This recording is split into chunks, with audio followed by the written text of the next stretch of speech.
আশ্বিনের শারদ প্রাতে বেজে উঠেছে আলোক মঞ্জিত।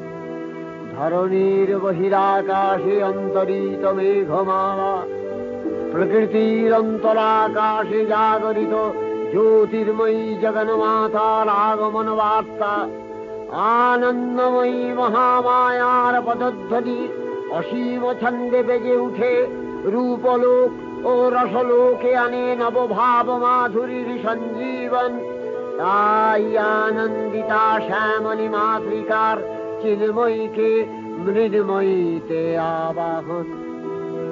আজ চিৎশক্তি রূপিণী বিশ্বজননীর শারদশ্রী বিমণ্ডিতা প্রতিমা মন্দিরে মন্দিরে ধ্যান বোধিতা।